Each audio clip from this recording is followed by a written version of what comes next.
Bismillahirrahmanirrahim. Assalamualaikum warahmatullahi wabarakatuh.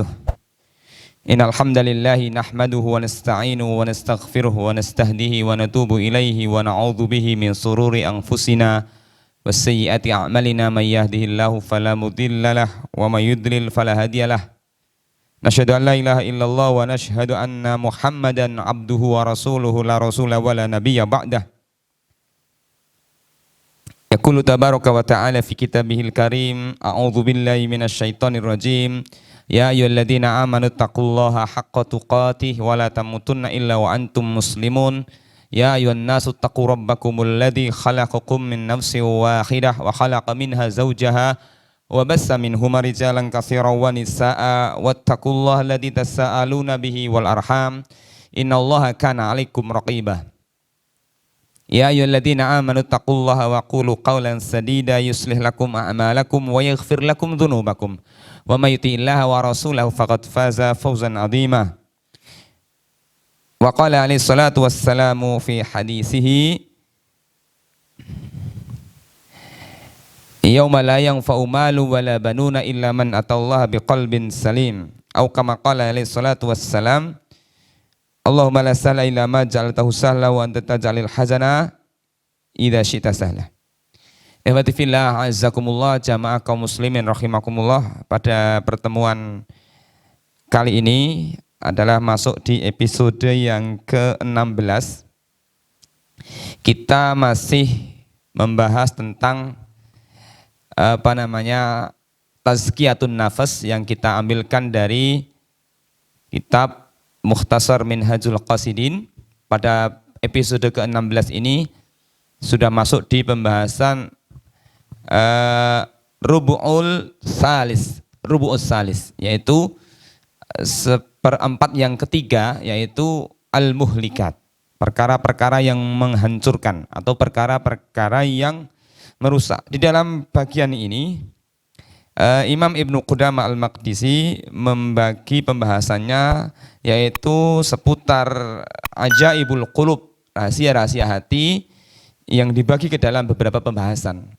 Pada malam hari ini kita akan membahas tentang madakhilu iblis fi qalbil insan, yaitu pintu masuknya setan ke dalam hati manusia.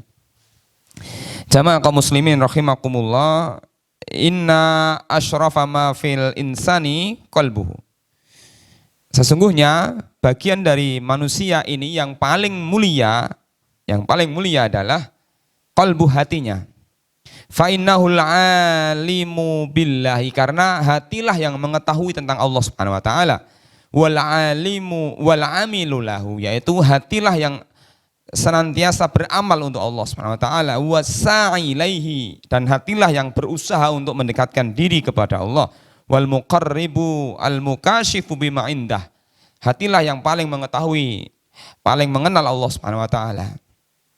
Wa innama, adapun al jawarih, sementara anggota badan kita semuanya adalah adba'u, yaitu pengikutnya. Kalau boleh saya gambarkan, hati itu seperti raja, sementara anggota badan kita ini, tangan kita, lisan kita, mata kita, kaki kita, seluruh anggota badan kita ini adalah seluruh bawahannya, anak buahnya. Maka tidak mungkin tangan kita, pikiran kita, mata kita, kaki, semua anggota badan ini tidak mungkin akan bergerak kecuali atas instruksi daripada raja, yaitu hati. Maka dari sinilah kita kemudian menjadi penting untuk mengenal seluk-beluk hati, rahasia hati ini, supaya kita bisa untuk menjadikan hati itu sesuatu yang kita gunakan, kita ajak untuk beribadah kepada Allah SWT dan membebaskan hati kita dari belenggu-belenggu setan, dan menjaga hati kita supaya hati kita ini betul-betul senantiasa berada di dalam ketaatan kita kepada Allah SWT. Karena ketika hati kita baik, maka akan menjadi baik menjadi seluruh anggota badan kita. Sebagaimana yang disebutkan Rasulullah SAW, ala inna fil jasadi mudghah fa idza saluhat saluhal jasadu kullu wa idza fasada jasadu kullu ala wa yal qalbu. Jamaah kaum muslimin rahimakumullah. Nah, kemudian sesungguhnya innal qalba bi asli fitratihi qabilun lil huda. Sesungguhnya hati ini pada dasarnya mempunyai sifat karakter dasar, yaitu qabilun lil huda atau lil hadi. Dia mempunyai sifat dasar menerima semua petunjuk dari Allah Subhanahu wa taala. Wa bima wada'a fihi, ya, dan segala sesuatu yang Allah limpahkan kepadanya. Tetapi karena hati itu kemudian dipengaruhi oleh syahwat, dipengaruhi oleh hawa nafsu, maka dia akan cenderung kepadanya, akan dipengaruhi berpaling daripada hidayah itu. Maka Imam Ibnu Qudamah di dalam tulisan ini mengutip dari penjelasan dari Imam Al-Ghazali bahwa beliau menggambarkan bahwa inna masalal qalbi kama salih khisnin. Sesungguhnya hati dalam posisi ini adalah digambarkan seperti benteng. Nah, seperti benteng. Wasyaitanu aduwwun yuridu ayadkhulal khisna. Maka syaitan-syaitan itu adalah digambarkan seperti musuh yang siap untuk masuk ke benteng itu. Wa yamlikuhu wa yastaula alaihi, akan menguasai benteng itu.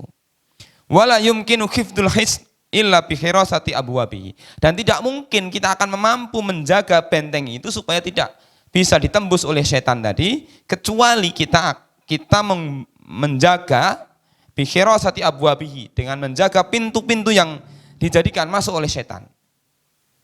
Jadi kalau hati itu digambarkan seperti benteng yang kuat yang akan melindungi seluruh anggota badan kita dari perbuatan maksiat, karena pintu masuknya maksiat itu dari hati, maka kita tidak mungkin bisa menjaga hati itu kecuali kita akan menjaga dari pintu-pintu yang dijadikan setan masuk ke dalamnya. Nah, kemudian wala yuqaddiru ala khirasati abwabihi man la ya'rifuha. Dan tidak mungkin kita akan mampu menjaga pintu-pintu masuk itu kecuali kita mengenal bagaimana cara setan itu masuk. Sebagaimana hari ini, mungkin jamaah kaum muslimin rahimakumullah, hari ini kita mengenal bahwa hari ini kita sedang dalam tanda kutip berperang melawan corona. Karena di mana-mana ada tulisan Indonesia siap melawan corona. Saat ini kita sedang berperang melawan virus corona yang sekarang sudah sedang mewabah itu. Maka tindakan yang paling bijaksana adalah bagaimana kita mengenal karakter virus corona itu. Bagaimana dia akan memperbanyak diri dengan apa, medianya apa, kemudian dia akan menularkan lewat apa. Semua karakter-karakter virus itu harus kita kenal dulu. Sehingga dengan mengenal karakter musuh, maka kita akan tahu kapan dia akan masuk, dengan cara apa dia masuk, dengan media apa dia akan menyerang. Itu nanti kita akan bisa mengantisipasi. Sehingga dari banyak pakar, para ahli kesehatan, para medis, dan orang-orang yang ahli dalam hal ini, kemudian mengarahkan, memberikan arahan kepada kita disuruh pakai masker, kita harus social distancing, jaga jarak, kemudian mengurangi aktivitas di luar rumah, sehingga ada slogan-slogan di rumah saja, di rumah lebih aman, dan lain sebagainya. Itu bagian dari hasil karena kita mengenal daripada karakter musuh itu. Maka menjadi penting bagi kita untuk mengenal min madakhili iblis fi qalbil insan. Bagaimana cara setan itu masuk ke dalam hati manusia itu. Nah, jamaah kaum muslimin rahimakumullah. Famin abwabihi al-azima hiya al-hasad. Di antara pintu masuknya setan ke dalam hati kita adalah, yang pertama adalah al-hasad, yaitu hasad, atau dalam bahasa lain iri atau dengki, al-hasad. Apa sesungguhnya hasad itu? Dijelaskan oleh para ulama sebagaimana disebutkan oleh Syekh Nasir bin Sulaiman Al-Umar, ya, beliau menyebutkan tentang pengertian hasad. Juga disebutkan dalam kitab-kitab yang lain, misalnya di dalam tulisan Syekh Abdul Majid Jandani, ya, misalnya di dalam kitab beberapa penjelasan tentang silsilah amalil qulub di sana. Maka di antara penjelasan para ulama tentang masalah ini, kemudian kita bisa mendapatkan sebuah pengertian bahwa al-hasadu huwa ayatamannal insan zawalu ni'amillahi anil ghair. Hasad adalah seorang manusia seseorang berangan-angan menginginkan bahwa seseorang lain yang mendapatkan nikmat itu hilang nikmat itu. Jadi seseorang berangan-angan berkeinginan supaya nikmat yang diterima oleh orang lain itu hilang. Kenapa?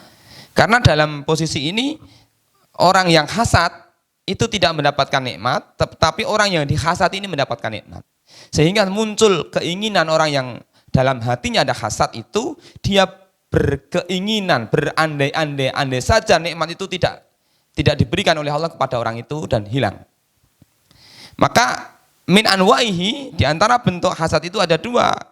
Yang pertama adalah karahatun ni'mati 'alal mahsud mutlaqan. Orang yang membenci nikmat itu diberikan oleh Allah kepada orang lain. Ini yang disebut dengan hasad. Kemudian yang kedua adalah karahatun ni'matu 'alal mahsud fayuhibbu ayyakuna mithlahu au afdal minhu. Yang kedua adalah orang membenci, tidak ingin nikmat itu diberikan oleh orang lain dan dia lebih suka supaya nikmat itu dia juga memilikinya. Yang pertama disebut dengan hasad, yang kedua disebut dengan ghibtah dalam kebaikan. Maka ini adalah sebuah pengertian yang bisa disimpulkan dari beberapa dalil tentang hasad. Nah, jamaah kaum muslimin rahimakumullah. Hasad itu penyakit hati yang perlu kita waspadai. Dan ini bisa muncul baik kepada semua orang, apakah kepada orang yang soleh atau yang tidak soleh, orang kafir atau orang mukmin, semuanya akan punya potensi untuk terjangkiti penyakit hasad ini. Sebagian ulama kita menyebutkan contoh bagaimana munculnya penyakit hasad ini ketika mereka menjelaskan tentang ketika menggambarkan penyakit ini menjangkiti putra Nabi Adam alaihissalam yang dikenal dengan Qabil dan Habil. Bagaimana Qabil berani rela untuk membunuh saudaranya Habil karena rasa hasad yang muncul dalam dirinya. Ketika ada pertanyaan apakah mungkin orang beriman itu muncul hasad, maka jawabannya mungkin. Apa dalilnya? Kita bisa melihat di dalam surah Yusuf. Kita tahu bahwa Nabi Yusuf itu adalah putra dari Nabi Yakub, ya. Nabi Yakub mempunyai 11 saudara, Nabi Yakub mempunyai 12 anak yang 11 saudaranya laki-laki, yang paling kecil namanya Yusuf. Pada saat Yusuf masih kecil, maka Yusuf itu bermimpi. Ra'aitu ahada asyara kaukaba wasyamsa wal qamar ra'aituhum li sajidin. Ya abati, inni ra'aitu ahada asyara kaukaba wasyamsa wal qamara ra'aituhum li sajidin. Wahai bapakku, sesungguhnya aku bermimpi, melihat dalam mimpiku bahwa ada 11 bintang, 1 matahari dan 1 bulan. Mereka semuanya 11 bintang, 1 matahari dan 1 bulan, mereka semuanya bersujud di hadapanku. Nah, ini adalah mimpi yang dialami oleh seorang Yusuf ketika kecil. Maka kemudian Allah Subhanahu wa taala memberikan ilham kepada bapaknya yaitu Nabi Yakub dengan mengatakan, "Ya bunayya la taqsus ru'yaka ala ikhwatika fayakidu laka kaida inna syaitana lil insani aduwwum mubin." Wahai anakku, jangan kamu ceritakan mimpimu itu kepada saudara-saudaramu. Mereka akan membuat makar kepadamu. Sesungguhnya syaitan itu adalah musuh yang nyata bagimu. Ini adalah pesan daripada seorang Nabi Yakub kepada putranya Nabi Yusuf yang ketika itu masih kecil. Apa yang terjadi setelah beberapa waktu, maka muncul rasa hasad yang ada di dalam diri saudara-saudaranya Nabi Yusuf alaihissalam. Ke-11 saudaranya, mereka mengatakan, qalu id qalu la Yusufu wa akhuhu ahabbu ila abina minna wa nahnu usbah inna abana lafi dhalalim mubin. Yaitu ketika mereka berkata kepada Yusuf, mereka berkata kepada saudara-saudara mereka, di antara mereka, inna la Yusufa wa akhuhu, sesungguhnya Yusuf dan saudaranya, saudara kandungnya yaitu Bunyamin, mereka berdua lebih dicintai oleh ayah kita daripada kita sendiri. Padahal kita ini adalah orang-orang golongan yang kuat. Sesungguhnya hanya kita dalam keadaan salah, dalam keadaan sesat yang nyata. Ini adalah muncul dari pribadi-pribadi orang-orang yang beriman di masa itu, dan ternyata penyakit hasad ini muncul sangat mungkin terjadi pada diri orang yang beriman. Yang kedua, bahwa penyakit hasad ini biasanya muncul pada wilayah-wilayah yang seragam. Misalnya sama-sama ustadz, atau sama-sama pengajar, atau sama-sama orang yang punya profesi sama. Bisa jadi akan muncul di situ. Dan kita semuanya berlindung kepada Allah Subhanahu wa taala dari perkara-perkara yang demikian. Jamaah kaum muslimin rahimakumullah, apa yang menjadi penyebab seseorang itu muncul hasad? Yang pertama adalah al-adawatu wal baghdha. Munculnya hasad itu karena permusuhan dan kebencian. Ketika seseorang itu muncul rasa benci, muncul permusuhan, maka bisa jadi akan muncul rasa hasad di sana. Sehingga ketika hasad itu muncul makar, muncul niat yang tidak baik dan sebagainya. Ini yang pertama. Yang kedua adalah atarafu. Orang ingin untuk dihormati, orang punya keinginan untuk dipuja. Keinginan-keinginan duniawi yang seperti itu sangat berpotensi untuk menumbuhkan rasa hasad dalam diri seseorang.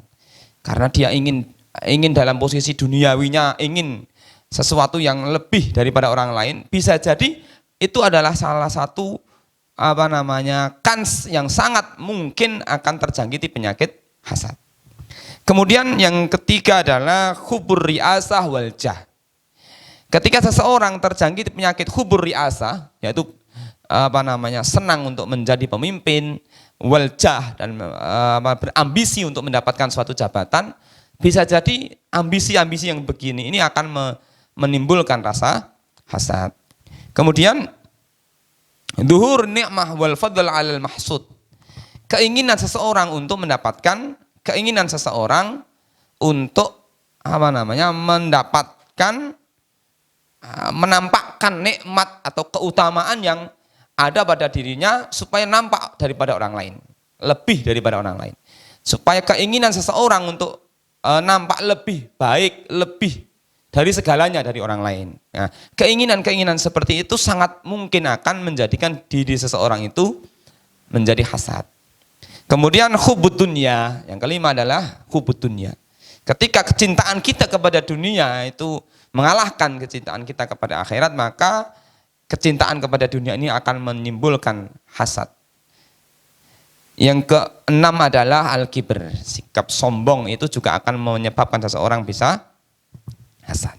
Jamaah kaum muslimin rahimakumullah, bagaimana ketika hasad ini terjangkiti kepada diri seseorang, maka kita segera kembali kepada Allah SWT, bahwa semuanya yang ada di hadapan kita itu adalah milik Allah SWT, dan kita beristighfar kepada Allah. Karena apa?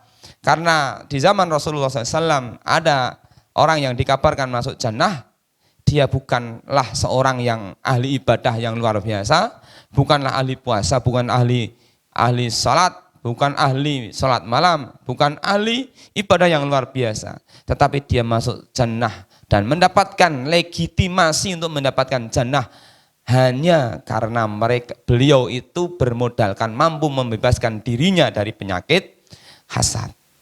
Nah, dengan begitu ketika kita mengambil pelajaran yang luar biasa dari kisah yang sempat dan sering kita dengar di masa Rasulullah, yaitu kisah yang kemudian dibuktikan sendiri oleh seorang sahabat bernama Abdullah bin Amr bin As, putra dari Amr bin As itu, maka ini menjadi sesuatu yang sangat penting, bahwa sangat mungkin diri kita itu terjangkiti rasa hasad, karena hasad tidak memandang apakah orang itu beriman atau tidak beriman, apakah orang itu ahli ibadah atau bukan ahli ibadah, tetapi hasad sangat mungkin menjangkiti semua orang, karena dia akan menyerang semua orang ketika hatinya tidak terbebaskan dari penyakit yang seperti ini. Jamaah kaum muslimin rahimakumullah, ini adalah pintu pertama yang bisa dijadikan setan dalam rangka untuk menggoda manusia. Semoga kita diselamatkan oleh Allah Ta'ala dari pintu ini, sehingga dari pintu ini kita selamat, maka kita akan menjaga hati kita dari pintu-pintu yang lain yang akan kita bahas pada edisi berikutnya. Al-afu minkum, wassalamualaikum warahmatullahi wabarakatuh.